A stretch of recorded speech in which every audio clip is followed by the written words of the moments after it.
dalam nanduo tengah tigo. Kalau saya menengah cerita dalam nanduo tengah tigo, tentu ada ceritanya. Istilah dalam nanduo tengah tigo merupakan kelanjutan dari nandiyate. Mamak kembali bertanya dengan menyebut satu jumlah. Umpamanya, Allah kira-kira 5 juta gaji ang. Atau Allah kira-kira 5 juta gaji ang yuang. Kemudian kemenakan menjawab, ya, lebih kuranglah mak. Artinya biasanya 4 juta, 5 juta atau 6 juta. Maka mama yakin baraso Allah cukup untuk rumah tangga yang baru dimulai. Al-iko yo merupakan sifat kehati-hatian dalam memukakan suatu panapik. Tidak hitam putih, tapi agak abu-abu. Dan tidak memaksakan kehendak kepada orang lain. Dan lebih ditamakan mananga serta memancang panapik sebelum mengemukakan pada panapik sendiri. Ibarat bermain kartu. Kita dianjurkan bermain dengan kartu. Seperti bermain remi, itu main joker atau main domino dan main lainnya.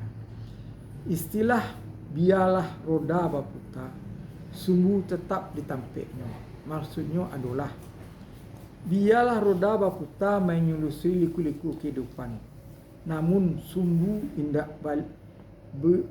boleh ikut berputar. Kalau sumbu ikut berputar berarti roda itulah rusak. Artinya pendirian tetap teguh. Iman indak boleh bergeser. Tetap istiqamah. Sekali iyo tetap iyo. Jan pantang pakai baris suak. Sekali iyo tetap iyo. Jan pantang pakai baris suak cahaya. Tengah hari jadi bubuah. Jan serupa baliang-baliang di atas bukit kama angin nan dari kian pulau baputanya. Babelok jalan ka Kuantan indaklah kunyang karena kuning. Indaklah lama karena santan. Ulang lagi. Babelok jalan ka Kuantan indak kunyang karena kuning, indak lama karena santan. Kesimpulan dari patah itu adalah penyesuaian diri dengan lingkungan di mana awak berada. Kehati-hatian dalam berkomunikasi dan teguh dalam pendirian. Tidak mudah terpengaruh oleh lingkungan.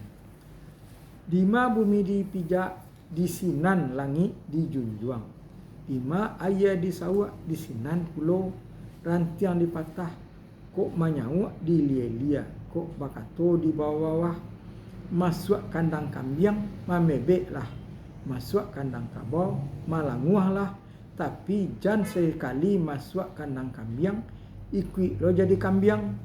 Jangan masuk kandang kabau, ikut lo jadi kabau.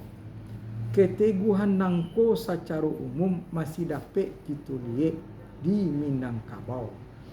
Hindu Buddha pernah ada. Belanda pernah menjajah. Begitu juga Jepang. Cina sampai kini masih ada.